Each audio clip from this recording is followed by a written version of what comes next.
يا أيها الذين آمنوا لا تحرموا طيبات ما أهل الله لكم ولا تعتدوا إن الله لا يحب المعتدين وكلوا مما رزقكم الله حلالا طيبا واتقوا الله الذي أنتم به مؤمنون لا يؤاخذكم الله باللغو في أيمانكم ولكن يؤاخذكم بما عقدتم الأيمان وكفارته إطعام 10 مساكين من أوسط ما تطعمون أهليكم أو كسوتهم أو تحرير رقبة فمن لم يجد فصيام 3 أيام ذلك كفارة أيمانكم إذا خلفتم واحفظوا أيمانكم كذلك يبين الله لكم آياته لعلكم تشكرون يا أيها الذين آمنوا إنما الخمر والميسر والأنساب والأزلام رجس من عمل الشيطان فاجتنبوه لعلكم تفلحون إنما يريد الشيطان أن يوقع بينكم العداوة والبغضاء في الخمر والميسر ويصدكم عن ذكر الله وعن الصلاة فهل أنتم منتهون وأطيعوا الله وأطيعوا الرسول واحذروا فإن توليتم فاعلموا أنما على رسولنا البلاغ المبين ليس على الذين آمنوا وعملوا الصالحات جناح فيما طعموا إذا ما اتقوا وآمنوا وعملوا الصالحات ثم اتقوا وآمنوا ثم اتقوا وأحسنوا والله يحب المحسنين يا أيها الذين آمنوا لا تحرموا طيبات ما أحل الله لكم ولا تعتدوا إن الله لا يحب المعتدين یا ایہا الذین وہ لوگ جو آمنوا ایمان لائے لا تحرموا نہ حرام ٹھہراؤ طیبات پاکیزہ چیزیں ما احل جو حلال کی اللہ لکم تمہارے لیے اور لا تعتدوا حد سے نہ بڑھو ان بے شک اللہ لا نہیں یحب پسند کرتا المعتدین حد سے بڑھنے والے اے ایمان والو مت حرام ٹھہراؤ وہ لذیذ چیزیں جو اللہ نے تمہارے لیے حلال کر دی اور حد سے نہ بڑھو بے شک اللہ پسند نہیں کرتا حد سے بڑھنے والوں کو وَكُلُوا مِمَّا رَزَقَكُمُ اللَّهُ حَلَالًا طَيِّبًا وَاتَّقُوا اللَّهَ الَّذِي أَنْتُمْ بِهِ مُؤْمِنُونَ وَكُلُوا اور کھاؤ مما اس سے جو رزقکم تمہیں دیا اللہ حلال طیبا پاکیزہ واتقوا اور ڈرو اللہ الذی وہ جس انتم تم بھی اس کو مؤمنون مانتے ہو اور کھاؤ اللہ کے دیے ہوئے میں سے جو چیز حلال پاکیزہ ہو اور ڈرتے رہو اللہ سے جس پر تم ایمان رکھتے ہو آغاز صورت میں ایفائے عہود کی تاکید کے بعد حلال و حرام کا بیان شروع ہوا تھا اس ضمن میں خاص مناسبات سے جن کا ذکر موقع بے موقع ہم کر چکے ہیں دوسرے مفید مضامین کا سلسلہ شروع ہو گیا الشیء بالشیء یذکر بات میں سے بات نکلتی رہی تمام استدرادی مضامین کو تمام کر کے اس پارہ کے پہلے رکوع سے پھر اصل موضوع بحث کی طرف عود کیا گیا ہے اور لطف یہ ہے کہ اس رکوع سے متصل پہلے رکوع میں جو مضمون گزرا اس سے بھی رکوع حاضر کا مضمون پوری طرح مربوط ہے کیونکہ پچھلے رکوع میں یہود و نصارہ کا جو فضائح بیان کی گئی سمجھنے والوں کے نزدیک ان کا خلاصہ 2 چیزیں تھیں یعنی یہود کا لذت و شہوات دنیا اور حرام خوری میں انہماک جو تفرید فی الدین کا سبب ہوا اور نصارہ کا دین میں غلو اور افراد جو آخر کار رہبانیت وغیرہ پر منتہی ہوا بلا شبہ رہبانیت جسے دینداری یا روحانیت کا ہیضہ کہنا چاہیے نیت اور منشا اصلی کے اعتبار سے فی جملہ محمود ہو سکتی تھی اسی لیے ذالک بأن منہم قسیسین و رہبان انہم لا یستکبرون سورہ نمبر 5 سورۃ المائدہ آیت نمبر 82 کو من وجہ مارد مدح میں پیش کیا گیا لیکن چونکہ اس طرح کا تجرد و ترک دنیا اس مقصد عظیم اور قانون قدرت کے راستہ میں حائل تھا جو فاتر عالم نے عالم کی تخلیق میں مری رکھا ہے اس لیے وہ عالمگیر مذہب جو ابدی طور پر تمام بنی نوع انسان کی فلاح دارین اور اصلاح معاش و معاد کا متکفل ہو کر آیا ہے، ضروری تھا کہ اس طرح کے متعددانہ طریق عبادت پر سختی سے نکتہ چینی کرے۔ کوئی آسمانی کتاب آج تک ایسی جامع، معتدل، فطری تعلیم انسانی ترقیات کے ہر شعبہ کے متعلق پیش نہیں کر سکتی جو قرآن کریم نے ان 2 آیتوں میں پیش کی ہے۔ ان آیتوں میں حق تعالیٰ نے مسلمانوں کو صاف طور پر اس سے روک دیا کہ وہ کسی لذیذ حلال طیب چیزوں کو اپنے اوپر عقیدہ یا عملاً حرام ٹھہرا لیں۔ نہ صرف یہ ہی بلکہ ان کو خدا کی پیدا کی ہوئی حلال طیب نعمتوں سے متمتع ہونے کی ترغیب دی ہے، مگر سلبی اور ایجابی 2 شرطوں کے ساتھ۔ 1، اعتداء نہ کریں، حد سے نہ بڑھیں۔ نمبر 2، اور تقوی اختیار کریں، خدا سے ڈرتے رہیں۔ اعتداء کے 2 مطلب ہو سکتے ہیں: حلال چیزوں کے ساتھ حرام کا سا معاملہ کرنے لگیں اور نصارہ کی طرح رہبانیت میں مبتلا ہو جائیں، یا لذائذ یا طیبات سے تمتع کرنے میں حد اعتدال سے گزر جائیں، حتیٰ کہ لذات و شہوات میں منہمک ہو کر یہود کی طرح حیات دنیا ہی کو اپنا مطمع نظر بنا لیں۔ الغز و جفا اور افراط و تفریط کے درمیان متوسط و معتدل راستہ اختیار کرنا چاہیے۔ نہ تو لذائذ دنیاوی میں غرق ہونے کی اجازت ہے اور نہ عذرا رہبانیت، مباحات و طیبات کو چھوڑنے کی۔ عذرا رہبانیت کی قید ہم نے اس لیے لگائی کہ بعض اوقات بدنی یا نفسی علاج کی غرض کسی مباح سے عارضی طور پر پرہیز کرنا ممانعت میں داخل نہیں۔ نیز مسلمان تقویٰ کے مامور ہیں، جس کے معنی ہیں خدا سے ڈر کر ممنوعات سے اجتناب کرنا، اور تجربہ سے معلوم ہے کہ بعض مباحات کا استعمال بعض اوقات کسی حرام یا ممنوع کے ارتکاب کی طرف مفضی ہو جاتا ہے۔ ایسے مباحات کو عہد و قسم یا تقرب کے طور پر نہیں بلکہ بطریق احتیاط اگر کوئی شخص کسی وقت باوجود اعتقاد اباحت ترک کر دے تو یہ رہبانیت نہیں بلکہ ورع و تقویٰ میں شامل ہے۔ حدیث میں ہے: لا یبلغ العبد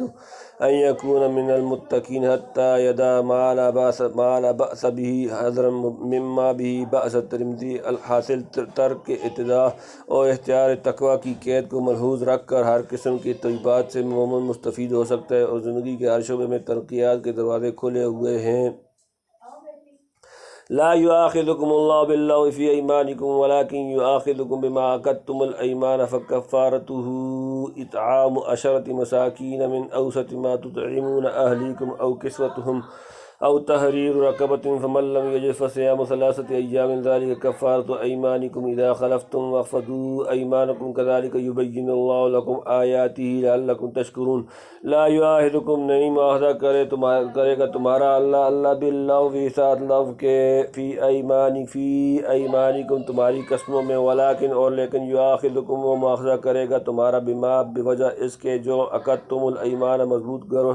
گرہ بندی تم نے قسموں کی۔ فکفارتہ تو کفارہ ہے اس کا اطعام کھانا کھلانا، 10 مساکین مسکینوں کا، من اوسطی اوسط درجے کا، ما تطعمون جو تم کھلاتے ہو، اہلیکم اپنے گھر والوں کو، او کسوتہم یا کپڑا پہنانا ان کو، او یا تحریر رقبۃ آزاد کرنا ایک گردن کا، فمن تو جو کوئی لم یجد نہ پائے، فصیام تو روزے رکھنا ہے، 3 ایام 3 دن کے، ذالک یہ کفارۃ کفارہ ہے، ایمانکم تمہاری قسموں کا، اذا حلفتم جب تم قسم کھاؤ، واحفظوا اور حفاظت کیا کرو، ایمانکم اپنی قسموں کا، ذالک اسی طرح یبین بیان کرتا ہے اللہ لکم تمہارے لیے، آیاتہ اپنی آیات کو، لعلکم تاکہ تم تشکرون تم شکر ادا کرو۔ نہیں پکڑتا تم کو اللہ تمہاری بیہودہ قسموں پر، لیکن پکڑتا ہے اس پر جس قسم کو تم نے مضبوط باندھا، سو اس کا کفارہ کھانا دینا ہے 10 محتاجوں کو، اور اوسط درجے کا کھانا جو دیتے ہو اپنے گھر والوں کو، یا کپڑا پہنا دینا 10 محتاجوں کو، یا ایک گردن آزاد کرنی۔ پھر جس کو میسر نہ ہو تو روزے رکھنے ہیں 3 دن کے، یہ کفارہ ہے تمہاری قسموں کا جب قسم کھا بیٹھو، اور حفاظت رکھو اپنی قسموں کی۔ اسی طرح بیان کرتا ہے اللہ تمہارے لیے اپنے حکم تاکہ تم احسان مانو، یعنی ان پر دنیا میں کفارہ نہیں جیسا کہ یمین منعقد میں واجب ہے۔ لغو و بیہودہ قسم کی تفسیر پارہ سیکول کے اواخر میں گزر چکی آیت نمبر 225 میں موجود ہے۔ چونکہ اوپر تحریم طیبات کا ذکر تھا اور تحریم کی ایک قسم یمین بھی ہے، اس لیے یمین کے احکام بیان کیے جاتے ہیں، یعنی قسم توڑنے کے بعد یہ کفارہ دیا جائے گا۔ کھانا دینے میں اختیار ہے، خواہ 10 مساکین کو گھر بٹھلا کر کھانا کھلا دے، یا صدقہ فطر کے برابر ہر مسکین کو غلہ یا اس کی قیمت ادا کر دے۔ اس قدر جس سے بدن کا اکثر حصہ ڈھک جائے، مثلا کرتا اور پاجامہ یا لنگی اور چادر، یعنی ایک بردہ آزاد کرنا۔ اس میں مومن ہونا شرط نہیں، یعنی متواتر روزے 3 دن کے رکھے اور میسر نہ ہونے سے مراد یہ ہے کہ صاحب نصاب نہ ہو۔ قذافی روح المعانی: قسموں کی حفاظت یہ ہے کہ بلا ضرورت بات پر قسمیں نہ کھائے، یہ عادت بھلی نہیں، اور اگر قسم کھائی تو تا مقدور پوری کرے، اور اگر کسی وجہ سے توڑے تو کفارہ ادا کرے۔ یہ سب چیزیں حفاظت یمین میں داخل ہیں۔ کتنا بڑا احسان ہے کہ ہم نے طیبات سے گریز کیا تو اس گریز سے منع فرمایا، اور اگر کسی نے غلطی سے طیبات کو اپنے اوپر حرام ہی کر لیا تو اس کو حفاظت یمین کے ساتھ اس سے حلال ہونے کا طریقہ بھی بتلا دیا۔ یا ایھا الذین آمنوا انما الخمر والمیسر والانصاب والازلام رجس من عمل الشیطان فاجتنبوہ لعلکم تفلحون۔ یا ایھا اے الذین آمنوا، ایمان والو، انما الخمر اس کے سوا نہیں کہ شراب، والمیسر اور جوا، والانصاب اور بت، والازلام اور پانسے، رجس ناپاک، من سے عملی کام، الشیطان شیطان، فاجتنبوہ سو ان سے بچو، لعلکم تاکہ تم تفلحون تم فلاح پاؤ۔ اے ایمان والو، یہ جو ہے شراب اور جوا اور بت اور پانسے سب گندے کام ہیں شیطان کے، سو ان سے بچتے رہو تاکہ تم نجات پاؤ۔ انصاب و ازلام کی تفسیر اسی صورت کی ابتدا میں وما ذبح علی النصب وان تستقسموا بالازلام، سورۃ المائدہ رکوع نمبر 1 آیت نمبر 3 کے تحت میں گزر چکی۔ اس آیت سے پہلی بھی بعض آیات خمر شراب کے بارے میں نازل ہو چکی تھیں۔ اول یہ آیت نازل ہوئی یسألونک عن الخمر والمیسر قل فیہما اسم کبیر ومنافع للناس واسمہما اکبر من نفعہما، سورۃ نمبر 2 سورۃ البقرہ آیت نمبر 219۔ گو اس سے نہایت واضح اشارہ تحریم خمر کی طرف کیا جا رہا تھا، مگر چونکہ صاف طور اس کے چھوڑنے کا حکم نہ تھا، اس لیے حضرت عمر رضی اللہ تعالیٰ عنہ نے یہ سن کر کہا اللہم بین لنا بیانا شافیا۔ اس کے بعد دوسری آیت آئی یا ایھا الذین آمنوا لا تقربوا الصلاۃ وانتم سکارى الی آخر الآیہ، سورۃ نمبر 4 سورۃ النساء آیت نمبر 43۔ اس میں بھی تحریم خمر کی تصریح نہ تھی، گو نشہ کی حالت میں نماز کی ممانعت ہوئی، اور یہ قرینہ اسی کا تھا کہ غالباً یہ چیز عنقریب کلیتاً حرام ہونے والی ہے، مگر چونکہ عرب میں شراب کا رواج انتہا کو پہنچ چکا تھا اور اس کا دفعتاً چھڑا دینا مخاطبین کے لحاظ سے سہل نہ تھا،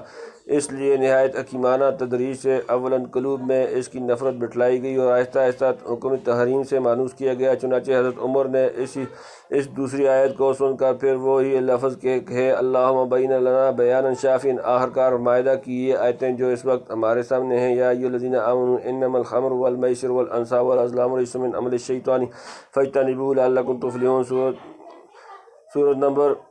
آیت نمبر 9۔ انما یرید الشیطان ان یوقع بینکم العداوۃ والبغضاء فی الخمر والمیسر ویصدکم عن ذکر اللہ وعن الصلاۃ فہل انتم منتہون، آیت نمبر 91، سورۃ نمبر 5 سورۃ المائدہ 91، 91، جن میں صاف بت پرستی کی طرح اس گندی چیز سے بھی اجتناب کرنے کی ہدایت تھی۔ چنانچہ حضرت عمر فہل انتم منتہون سنتے ہی چلا اٹھے۔ انتہینا لوگوں نے شراب کے مٹکے توڑ ڈالے، خمخانے برباد کر دیے، مدینہ کی گلی کوچوں میں شراب پانی کی طرح بہتی پھرتی تھی۔ سارا عرب اس گندگی شراب کو چھوڑ کر معرفت ربانی اور محبت و اطاعت نبوی کی شراب طہور سے مخمور ہو گیا، اور ام الخبائث کے مقابلہ پر حضور صلی اللہ علیہ وسلم کا یہ جہاد ایسا کامیاب ہوا جس کی نظیر تاریخ میں نہیں مل سکتی۔ خدا کی قدرت دیکھو کہ جس چیز کو قرآن کریم نے اتنا پہلے اتنی شدت سے روکا تھا، آج سب سے بڑے شراب خوار ملک امریکہ وغیرہ اس کی خرابیوں اور نقصانات کو محسوس کر کے اس کے مٹا دینے پر تلے ہوئے ہیں۔ فللہ الحمد والمن۔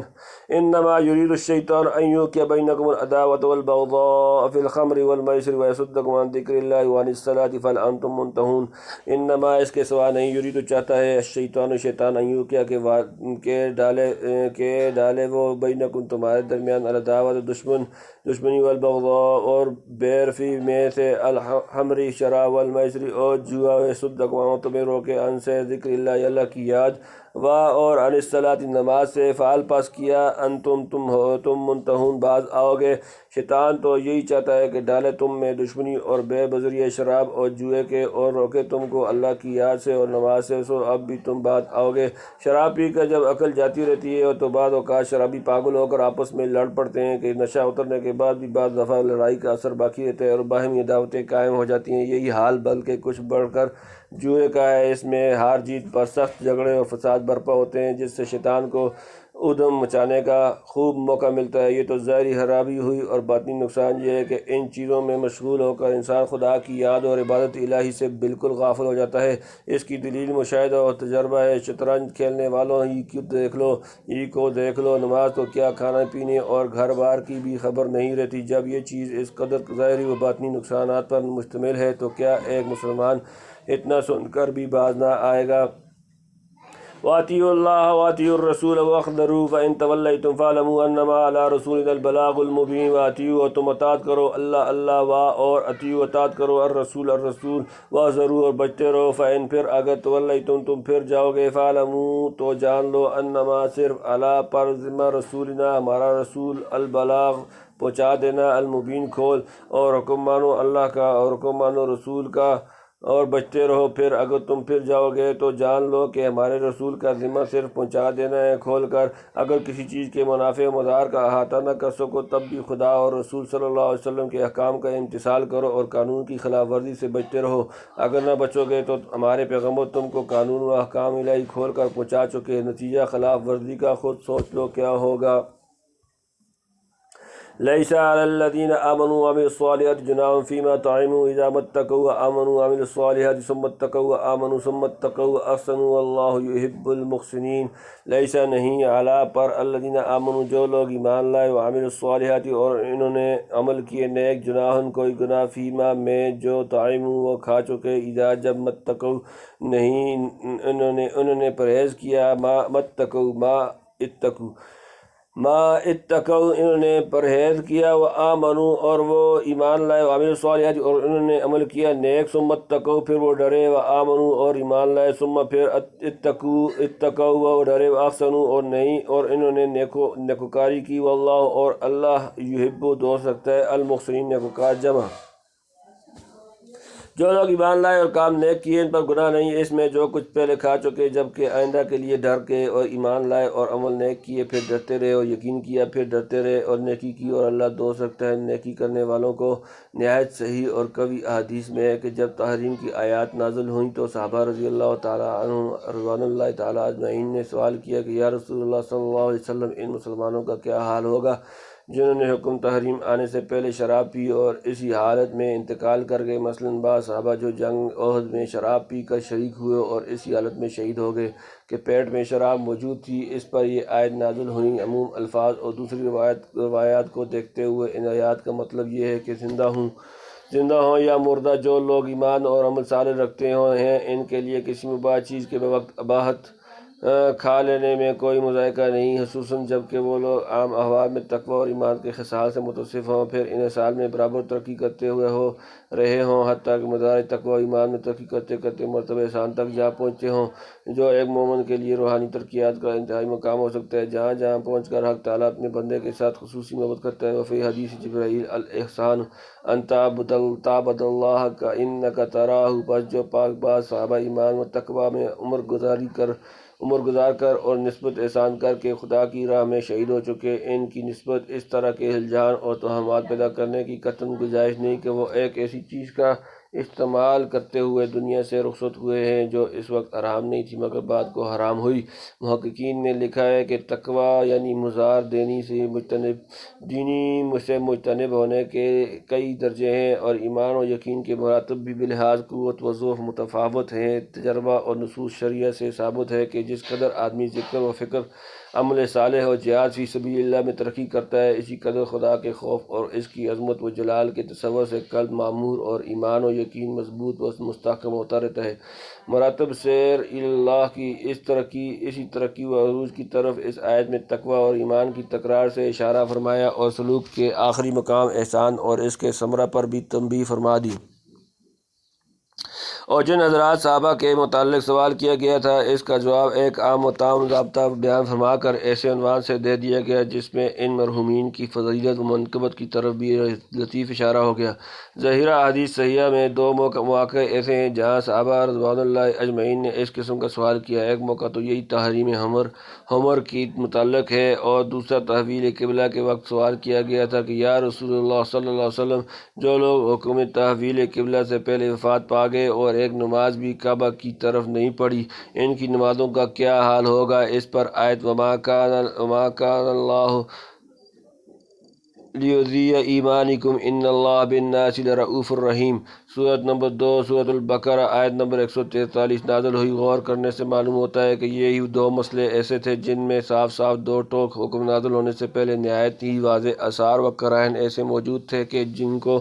دیکھ کر صحابہ رضوان اللہ تعالی اجمعین ہر آن نزول حکم صریح کا انتظار کر رہے تھے۔ عمر کے متعلق تو ابھی چند فوائد پہلے ہم ایسی روایات نقل کر چکے ہیں جن سے ہماری اس دعوے کا کافی زائد ثبوت ملتا ہے۔ اور تحویل قبلہ کے باب میں قرآن کریم کی آیت قد نری تقلب وجہک فی السماء فلنولینک قبلۃ ترضاھا، سورۃ نمبر 2 سورۃ البقرہ آیت نمبر 144 جو سے یقول کے شروع میں گزری خبر دے رہی ہے کہ نبی کریم صلی اللہ علیہ وسلم ہر وقت منتظر تھے کہ کب تحویل قبلہ کا حکم نازل ہوتا، اور ظاہر ہے کہ ایسے واضح حالات صحابہ پر محوی نہیں رہ سکتے تھے۔ اسی لیے تحویل قبلہ کا حکم جب ایک آدمی نے کسی محلے کی مسجد میں جا کر سنایا تو سارے ماضی محض خبر واحد سن کر بیت المقدس سے کعبہ کی طرف پھر گئے، حالانکہ بیت المقدس کا استقبال قطعی طور پر انہیں معلوم تھا اور خبر واحد ظنی قطعی کے لیے ناصر نہ ہو سکتی تھی۔ اسی لیے علماء اصول نے تصریح کی ہے کہ یہ خبر واحد مخفوف بالقرائن ہونے کی وجہ سے قطعی سمجھی گئی، بس جو قرائن و آثار ختمی طور پر خبر دے رہے تھے کہ تحریم حمر یا تحویل قبلہ کا حکم امروز و فردہ میں پہنچنے والا ہے، گویا وہ ایک طرح سے صحابہ کو نزول حکم سے پہلے مرضی الہی پر فی الجملہ مطلع کر رہے تھے۔ اسی لیے ان دو مسئلوں میں نزول حکم سے قبل کی حالت کے متعلق سوال کرنا محل استبعاد نہیں ہو سکتا، خصوصاً حمر کی نسبت جس کی ممانعت کی نہایت واضح اشارات وَاسْمُهُمَا أَكْبَرُ مِن نَفْعِهِمَا، سورۃ نمبر 2 سورۃ البقرہ آیت نمبر 219 وغیرہ میں موجود تھے۔ واللہ سبحانہ وتعالی عالم۔